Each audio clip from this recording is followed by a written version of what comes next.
RTL.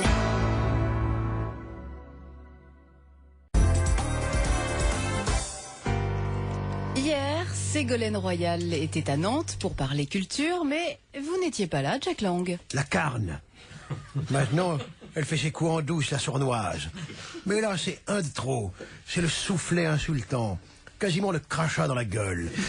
Parce que parler culture, sans moi, Jack Lang, c'est la publicité mensongère. La culture sans Jack Lang, c'est une paella sans coquillage. Un escroc sans rosette. La culture, c'est de moi. C'est moi qui ai dépensé tous vos sous pour le rayonnement culturel. L'opéra Bastille qui se déglingue, c'est de moi. Les colonnes de Buren qui servent de pissotière à chien, c'est de moi. La fête de la musique qui gâche le premier jour de l'été depuis plus de 20 ans, c'est de moi. Le printemps des poètes, où tous les ans la muse m'habite. Je vous la refais doucement. C'est de Bibi, sans compter le rap dans le métro, les tags multicolores, les subventions aux pièces de merde et aux acteurs à chier. C'est de qui, ça? C'est de moi, merde. Et tous les pénibles que je vais présenter à la candidate, des acteurs de gauche, des chanteurs de gauche, des trapézistes de gauche, des cracheurs de feu de gauche, des putes de gauche. Et au milieu de tous ces intermittents, pas un ne s'est ému de mon absence. Saloperie, saleté sociale. Oh, ingratitude. Ton drapeau, tu peux te le foutre au cul sans attendre le 14 juillet. Et moi, je vais aller chez Bérou rien que pour faire chier. Là. Dans le journal Le Monde, nous apprenons que dans le train du retour de Nantes, Jeanne Moreau a chanté pour Ségolène Royal. Oui, j'étais un peu pompette, nostalgique, par les cultures sans la présence de Marguerite Duras. C'était triste. Alors j'ai noyé mon chagrin dans le muscadet et j'ai chanté pour la déesse. La digue du cul, chanson de circonstance. La digue du cul en revenant de Nantes à Montaigu. La digue de Nantes à Montaigu. La digue du cul. Cette information insolite relevée dans Marianne. En Suisse, on organise l'élection de Miss Maison de Retraite. Oh En voilà une bonne idée. Nos amis helvètes nous ouvrent la voie. Ici, à l'hospice des Vieux Glands de Chanona, nous allons nous aussi organiser l'élection de Miss Hospice. Plusieurs épreuves seront proposées. Tout d'abord, les éliminatoires qui opposeront les incontinences urinaires contre les incontinences fécales, à savoir les jaunes contre les marrons.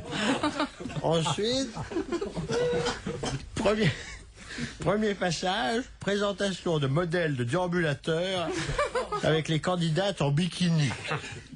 Puis, grande épreuve de course en sac pour élire Miss Col du Fémur. Et enfin, pour départager les 3 survivantes, grand concours de t-shirts mouillés. La gagnante repartira avec une couronne en or et un dentier du même métal. J'animerai moi-même, avec mon accordéon et ma bouche, le buffet dînatoire à base de tapioca et gâteau de riz. Et à 18h, tout le monde au lit. Dans Le Parisien, nous apprenons qu'à partir d'aujourd'hui, des hommes sandwich vont proposer dans la rue à 20 000 personnes de tester des préservatifs avec ce message insolite, Durex recrute. Et nous avons rencontré 2 nouveaux recrutés. En sortant du restaurant, mon ami Pierre Méhaignerie et moi-même avons croisé un homme sandwich qui distribuait des capotes anglaises. Amusés, nous avons signé le bordereau et nous étions dès lors des employés testeurs de la maison Durex. Cela nous intriguait, car avec Pierre Méhaignerie, nous sommes de la génération sex, drogue and rock'n'roll. Nous n'avions donc pas besoin, pour jambonner, de nous la mettre sous cellophane. Tout d'abord, pour en tester la solidité, nous avons soufflé dedans comme pour en faire des ballons. Un agent de police nous a demandé de ranger ça, vu que nous étions devant la sortie d'une école primaire. Je rentrais donc à la maison avec ma boîte de condoms. Soupçonneuse, ma femme Marie-Jo me dit d'un ton glacial: qu'est-ce que tu maquilles encore avec ça, vieux vicieux? J'ai eu beau lui expliquer qu'avec Pierre Méhaignerie, nous avions trouvé du travail chez Durex. Je me suis retrouvé sur le palier avec ma boîte de capote. Je suis pas du genre à me laisser abattre. Du coup, j'ai appelé mon ami qui avait subi le même sort et nous nous sommes donné rendez-vous rue Saint-Denis au bar tabac, le Balto, où la serveuse n'est pas farouche. Chacun notre tour, dans l'arrière-salle, nous avons essayé notre nouveau matériel. On a utilisé toute la boîte. À la fin de la journée, ça sentait le caoutchouc brûlé autour du billard. On a tout bien testé. La maison Durex peut être fière de nous. Alain Juppé, ça vous inspire une histoire? C'est ma spécialité. Alors, c'est un type qui dit à sa gonzesse, tiens, ce soir, on va s'amuser un peu. J'ai des préservatifs parfumés. On va faire un jeu, j'éteins la lumière et toi, tu dois reconnaître le goût. Donc, le gars éteint la lumière, la gonzesse se précipite et s'écrie « Roquefort ». Et le type lui dit « Imbécile, j'ai encore rien mis ». La connerie du jour.